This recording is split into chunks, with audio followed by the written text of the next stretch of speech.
Bonjour les amis, j'espère que vous allez bien. Comme vous le savez toujours, c'est un grand plaisir pour moi d'être parmi vous.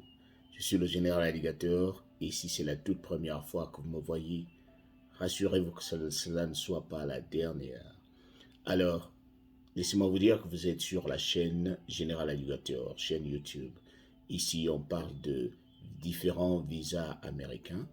On parle également de mindset, c'est-à-dire de mentalité, comment développer sa mentalité, comment avoir une mentalité de fer.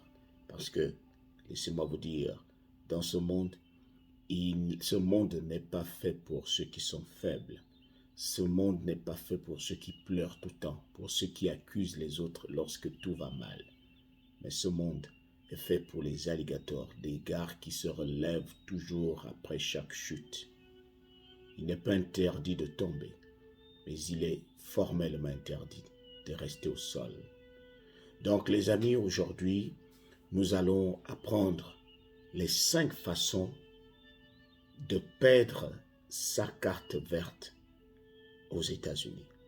C'est-à-dire les 5 façons où on peut vous retirer votre carte verte. Alors les amis, laissez-moi d'abord vous rappeler à quel point c'est difficile d'avoir une carte verte aux États-Unis. Il y a des gens qui viennent ici sous une condition touristique, c'est-à-dire ils viennent pour visiter, après ils décident de rester. Il y a des gens qui viennent ici pour se marier. Ils viennent ici sous la condition fiancée et après ils obtiennent la carte verte. Il y a également des gens qui viennent ici en tant qu'étudiants et après ils arrivent à se débrouiller, à se faire embaucher, ils obtiennent la carte verte. Beaucoup d'entre eux décident parfois, après avoir obtenu la carte verte, décident d'aller rendre visite à leurs parents. Parce que ça fait certainement plusieurs années qu'ils vivent ici sans qu'ils ne voient leurs parents. Ils ont déjà perdu énormément d'amis, de connaissances. Mais étant donné qu'ils étaient ici sans papier, ils ne pouvaient pas bouger. Et une fois qu'ils arrivent à avoir des papiers, c'est un soulagement. Après avoir passé par exemple 10 ans aux États-Unis, sans pourtant revoir vos parents au pays, vous êtes dans la joie de repartir les voir. Mais il arrive que certains, à cause des petits problèmes personnels, décident de rester dans leur pays plus d'1 an. C'est-à-dire, vous allez, normalement, il est formellement interdit, lorsque vous avez encore la carte verte, de rester plus de 6 mois hors des États-Unis. Parce que votre dossier est toujours à l'immigration. Vous n'avez pas encore achevé le processus. Donc, certains, parfois, ils partent rester, ils trouvent un business, ils commencent à se lancer dans leur business là-bas et ils ne sont pas au courant qu'ils sont sous condition. C'est-à-dire, ils sont censés revenir aux États-Unis, ne serait-ce que faire un petit tour. C'est-à-dire, vous pouvez aller faire 3 mois, 4 mois, après vous revenez, vous faites même 1 semaine, au moins, il y a la trace que vous êtes revenu dans le pays. Vous pouvez repartir.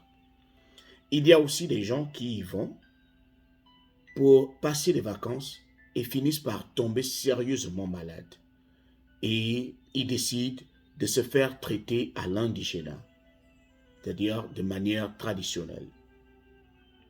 Mais ce processus étant peut-être lent, les gars, la personne ne voit pas le temps passer.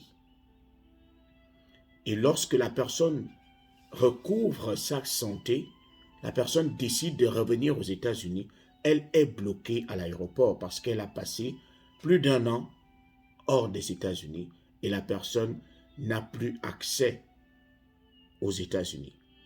Parce qu'on va lui expliquer que le simple fait que tu passes plus d'1 an hors des États-Unis a fait en sorte qu'on se dise que tu as abandonné ton dossier, que tu n'as pas voulu le poursuivre.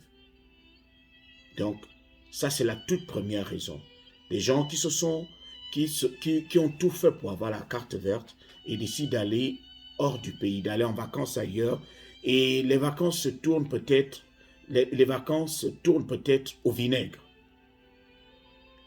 C'est-à-dire, peu importe votre raison, mais du moment où les traces prouvent que vous n'avez pas refait un tour ici, on va décliner, on va vous retirer la carte verte, on va l'annuler.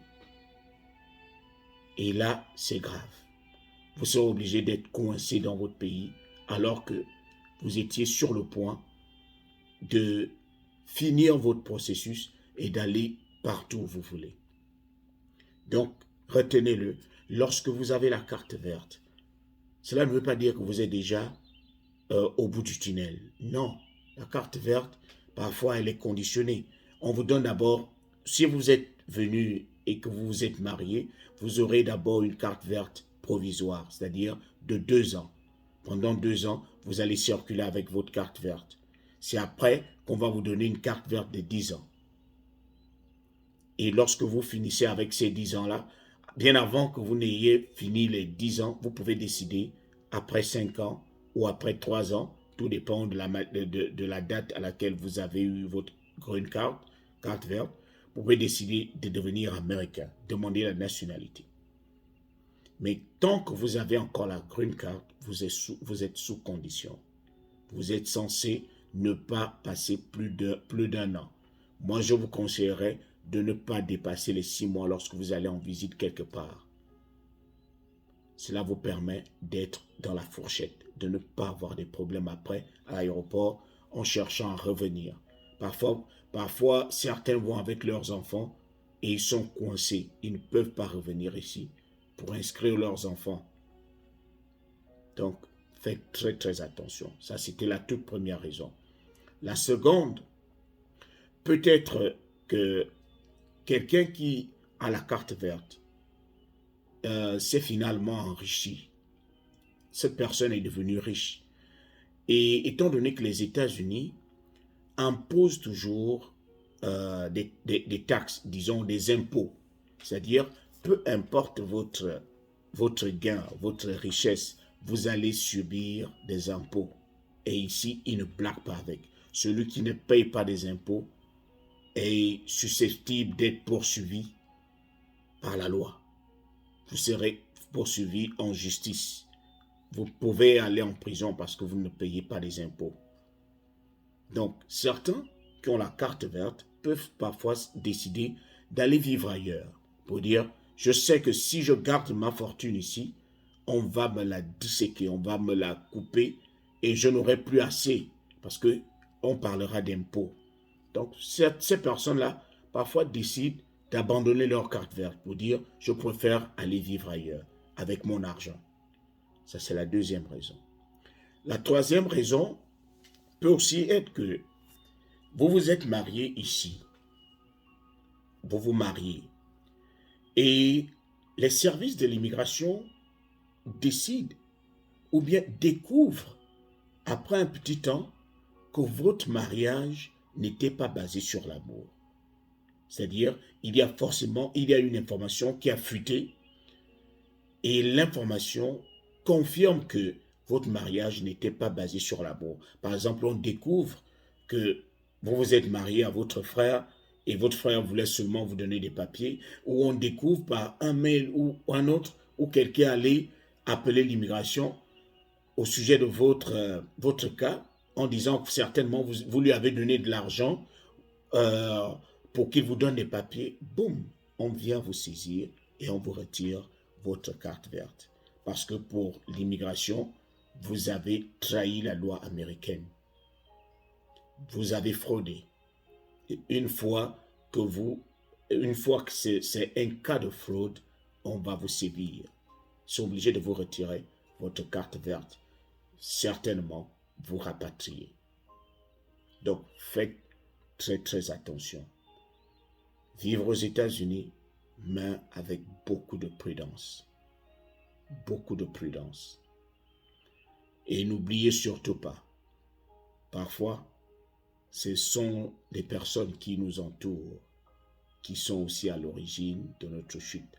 Si vous aussi, vous avez une bouche qui ne sait pas se fermer, qui parle de tout et de rien, qui parle de ses problèmes, quelqu'un pourra prendre votre problème quelque part, une information que vous avez laissée passer et l'utiliser contre vous.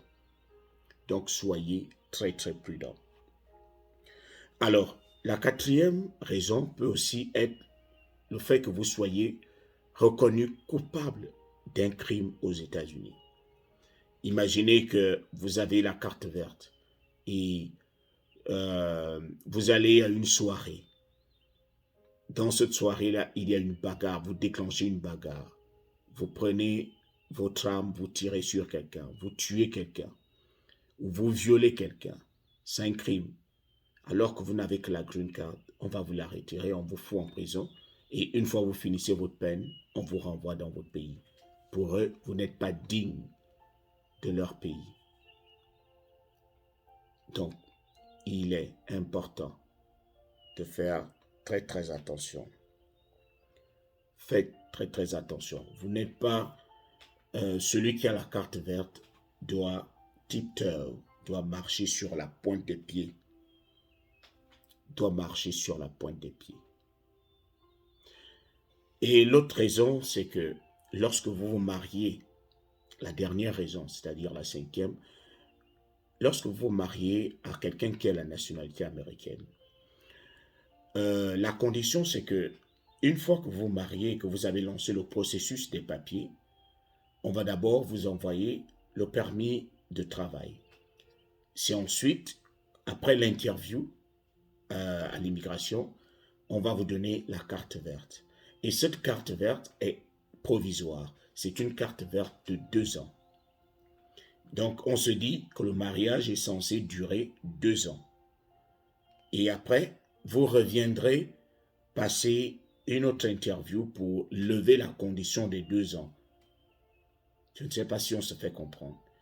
Vous vous mariez à quelqu'un et vous vous mariez à quelqu'un par amour. Après, vous allez vivre avec cette personne. On vous donne une carte verte.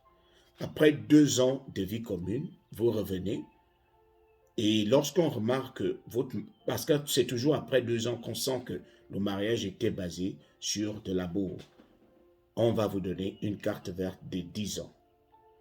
Maintenant, si vous ne revenez pas, c'est-à-dire si vous ne revenez pas lancer votre processus, renvoyez votre dossier à l'immigration pour dire « Je veux que vous enleviez la condition des 2 ans, je suis toujours avec mon épouse, tout se passe bien. » Si vous ne revenez pas, vous n'aurez plus de carte verte.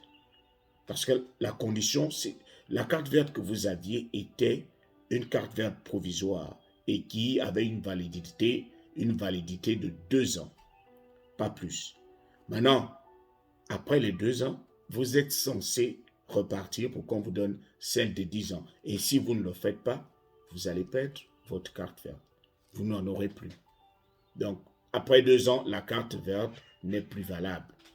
Il faut que vous fassiez celle de 10 ans. Et si vous ne le faites pas, vous n'aurez rien. Donc, les amis, c'est important. Et je vous dis toujours, c'est bien de venir aux États-Unis. Mais c'est encore mieux d'être informé, d'avoir la bonne information. Et comme je vous le dis toujours, la bonne information coûte cher. Mais nous, on fait en sorte que vous l'obteniez facilement pour que vous ne fassiez pas les erreurs qu'on a eu à faire. Beaucoup sont dans les problèmes aujourd'hui parce qu'ils ne connaissaient pas les conditions qui sont derrière la carte verte.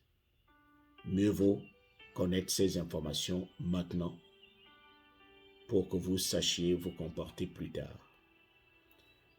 C'est ta mentalité qui nourrit ta poche. Général Alligator.